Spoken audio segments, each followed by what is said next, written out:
Notre conflit se déroule dans la commune de Wailou, située dans les grandes terres de la Nouvelle-Calédonie, une île française de l'océan Pacifique.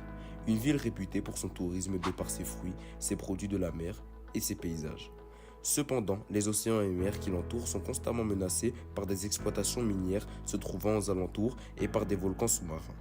Quelles conséquences aura l'association de ces risques sur la commune et ses habitants? Samedi 22 janvier 2022, une terrible catastrophe à la fois technologique et naturelle. Des centaines de poissons retrouvés morts, échoués sur la baie Le Brie, à bas, du côté de Wailou. Ce fut la première fois qu'autant de poissons, près de 25 espèces différentes, mouraient sur cette baie. Une tragédie qui marquera à jamais l'histoire de cette baie, mais également celle d'une des communes de la Nouvelle-Calédonie. Cela se produit le lendemain d'une éruption volcanique sous-marine. Cependant, il ne s'agit que d'une hypothèse émise par la population. Des agents provinciaux ont été déployés sur les lieux pour prélever des échantillons des différents poissons et de l'eau pour vérifier les causes de cette tragédie. Mais cela inquiète énormément la population. Cependant, de nombreuses conséquences sont à déplorer, notamment au niveau de la mine Poro à Wailou, rejetant des produits toxiques dans la nature, mais aussi les mouvements anormaux des marées qui ont déstabilisé les poissons. De cette catastrophe a découlé un bon nombre de conséquences.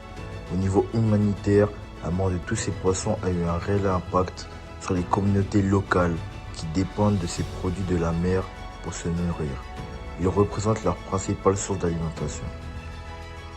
Au niveau environnemental, la forte mortalité de ce grand nombre de poissons a eu pour effet la perturbation d'un écosystème marin entier, ce qui a affecté d'autres espèces également. Cet accident a également remis sur la table certaines questions liées à la pollution et à la gestion des ressources naturelles. À l'avenir, la probabilité que des événements similaires se reproduisent n'est pas nulle. Ayant pris conscience de tous les facteurs et enjeux pouvant nuire au bien-être de l'écosystème, nous avons pu fonder une hypothèse commune. Cette catastrophe a donc mis à mal la sécurité alimentaire des populations. Cet événement a également eu des répercussions au niveau économique, principalement pour les pêcheurs et les domaines d'activité qui y sont liés. La mort de ces nombreux poissons a entraîné chez les pêcheurs une baisse des stocks, une baisse des revenus et donc une augmentation des prix des produits de la mer. Au niveau social, cet incident a apporté de nombreuses tensions au sein des différentes communautés, majoritairement liées à la santé publique, justifiées par la possibilité d'un changement de la qualité de l'eau et la sécurité alimentaire. L'activité minière, le réchauffement climatique ainsi que la pollution contribuent à ce genre de catastrophe. La mine Poro, servant à produire du nickel, est très importante. Le nickel étant une ressource précieuse et de plus en plus demandée au niveau mondial. On contribue au développement du pays. Cependant, les différents déchets toxiques rejetés polluent fortement les eaux. En plus de cela, le réchauffement climatique pourrait jouer un rôle majeur, la Terre étant amenée à se réchauffer de manière considérable à l'avenir, ce qui peut causer bon nombre de problèmes.